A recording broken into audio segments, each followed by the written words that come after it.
আব্বা, তোমার তো অঢেল টাকা পয়সা নেই, তুমি তো মানুষক সেভাবে সাহায্য সহযোগিতাও করবে পারো না। তারপরও মানুষ তোমাকে এতই সম্মান করে, এতই ভালোবাসে, অথচ ওই পাড়ার দবির চৌধুরী চাচা কোটিপতি মানুষক তো টাকা দিয়ে ভরে ফেলে দেয়, তাক তো সেভাবে সম্মান করে না। এর কারণ কি আব্বা? বাবারে, মানুষ আমাকে সম্মান করে কিনা তা জানি না, কিন্তু মানুষ আমাকে কেউ অপছন্দ করে না। এর কারণ হচ্ছে আমি সারা জীবন কয়েকটা কাজ করে আসছি, আর আজকে তো আমি ওই জন্যই ডাকছি এই কথাগুলো তো কমো, তুইও চেষ্টা করিস এই কথাগুলো অক্ষরে অক্ষরে মেনে চলবে। কি কি কাজ করছো আব্বা? শোন, মানুষের ভালোবাসা পাবার ছেলে, মানুষের শ্রদ্ধা পাবার ছেলে কিছু কথা সব সময় মনে রাখবো। 1 নাম্বার, জুতো সিলে বা রং করবার ছেলে মেরামতকারীর দোকানের সামনে কোনো সময় পাওয়া বেড়ে দিব না, বরঞ্চ জুতোটা খুলে নিজে আগে একবার মুছে নিব, তারপর সেই জুতো তার হাতত দিব।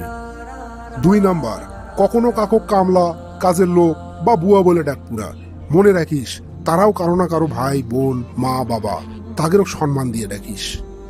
নাম্বার 3, বয়স, শিক্ষা, পদ বা পদবীর দিক থেকে কেউ যদি ছোট হয়ও কখনো তাকে ছোট করে দেখা যাবি না, না হলে তুই নিজেই ছোট হয়ে যাব।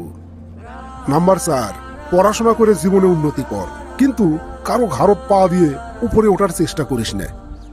নাম্বার 5, কাকো সাহায্য করে কোনোদিন পিছন দিকে ফিরে তাকাবো না, তাহলে তাই লজ্জা পাবি। 6 নাম্বার, সব সময় পাওয়ার চেয়ে দেওয়ার চেষ্টা করিস বেশি, মনে রাখিস প্রদানকারীর হাত সব সময় উপরেই থাকে। নাম্বার 7, এমন কোনো কাজ করিস নে যার কারণে তোর আর তোর পরিবারের উপর মানুষ আঙ্গুল তোলার সাহস পায়। নাম্বার 8, ছেলে হয়ে যখন জন্ম লিছু সবসময় তোর দায়িত্ব পালন করাই লাগবি, সুতরাং দায়িত্ব এড়ে যাওয়ার অভ্যেস তৈরি করিস নে, সবসময় দায়িত্ব পালন করার অভ্যেস তৈরি করব। 9 নাম্বার, তোর কি আছে, তোর শিক্ষাগত যোগ্যতা কি তা কিন্তু তোর গাঁত লেখা নাই, কিন্তু তোর ব্যবহারেই দেখা যাবি তোর পরিবার কোন জায়গাতে আছে। নাম্বার 10, কখনো মায়ের কথা শুনে বউকে এবং বউয়ের কথা শুনে মাও বিচারের কাঠ গড়ার দাঁড় করাস নে, কারণ তুই কাউকেই ফেলে দিবে পারবো না। নাম্বার 11, কারো বাসায় দাওয়াত খাবার গেলে আগেই বাড়ির 2 মুঠো ভাত খেয়ে যাস, অন্যের পাতিলের ভাতের আশায় জান থাকিস না কোনোদিন। 12 নাম্বার, কারো বাসার খাবার নিয়ে সমালোচনা করিস নে, কেউ কোনোদিন খাবার ইচ্ছে করে বিস্বাদ করার চেষ্টা করে না, সবসময় চেষ্টা করে অতিথিদেরও ভালো খাবারই দেওয়ার। নাম্বার 13, বড় হওয়ার জন্য লয়, মানুষ হওয়ার জন্য চেষ্টা কর, মানুষ হওয়ার জন্য লেখাপড়া কর, বড় বড় চাকরির আশায় লেখাপড়া করার কোনো দরকার নাই।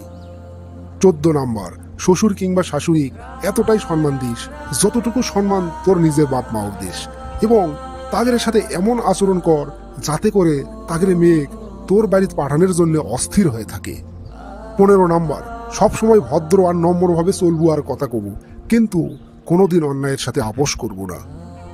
আব্বা, তোমার এই সবগুলো কথা আজকে আমি কাগজত মোটা মোটা করে লেখে আমার টেবিলের উপর টাঙে থমো, লেমিনেটিং করে টাঙে থমো, যাতে সারা জীবন এই জিনিসগুলো আমার চোখের সামনে থাকে। আর আমার জন্য দোয়া করো, এগুলো যেন আমি অক্ষরে অক্ষরে পালন করতে পারি।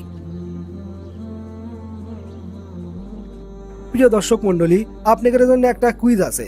কন্ত পবিত্র কোরআনের মধ্যে সবচেয়ে ফজিলতপূর্ণ আয়াত কোনটি? আমি আবার করছি, কন্ত পবিত্র কোরআনের মধ্যে সবচেয়ে ফজিলতপূর্ণ আয়াত কোনটি?